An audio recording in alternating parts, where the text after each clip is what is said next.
السلام عليكم ورحمة الله تعالى وبركاته. موضوعنا لنهار اليوم هو توقيف دروس الخصوصية في كامل أنحاء الوطن. أي أستاذ يقدم دروس الدعم خارج القسم راح يعاقب. هذا التعليمة جاءت من قبل وزير التربية والتعليم. قرار توقيف دروس الدعم يتوقف على ضمير المهني ويكون صائب للمعلم الذي يمد نصف المعلومة في القسم ويقول لهم نكملوها النصف الآخر في الدعم. لكل أستاذ يدير عطلة مرضية في المؤسسة العمومية وتلقاه في الدعم ديما حاضر. لكل أستاذ يدعي التلاميذ تاعو باش يقراو عنده في الدروس الخصوصية.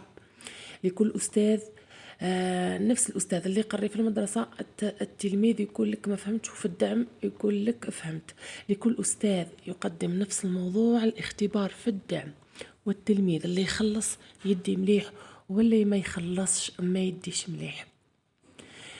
بزاف يعني اساتذه يستغلوا في التلاميذ نتاعهم، بزاف اساتذه يقروا في القسم ومن بعد يمد نصف المعلومه، من بعد كي يقولوا التلميذ ما فهمتش يقولوا ارواح لي للدار ولا للكراج ولا وين فاتح دروس الدعم يقولوا باش يكملوا المعلومه. وكاين بزاف اساتذه، انا شفت بزاف اساتذه راهم يمدوا مواضيع مشابهه اللي راح يحطوهم في الفروض والامتحانات باش هذاك التلميذ اللي راه يقرا عنده كي يدير الاستاذ الامتحان راح يجيب معدل مليح، وفي بالهم باللي الاولياء راهو قراه مليح والا راهو قدم له المعلومه مليحه، ولكن هو راهو حط له تقريبا الموضوع نفس موضوع الامتحان.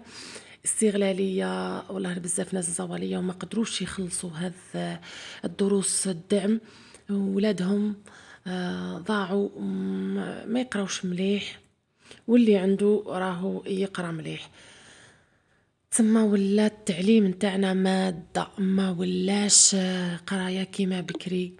ما ولاتش القرايه كيما بكري يفهمونا في القسم ونروحوا نكملوا قرايتنا في الدار. لا لا، دركا نروحوا من القسم ديريكت نتجهوا للجراجات والا للمدارس الاخرى هكذا باش نكملوا دراستنا. ان شاء الله يا ربي تكون الفيديو تاع نهار اليوم أعجبكم. إن شاء الله نتلاقاو في فيديو آخر بحول الله. نقولكم في رعاية الله وحفظه. سلام حبيباتي، سلام.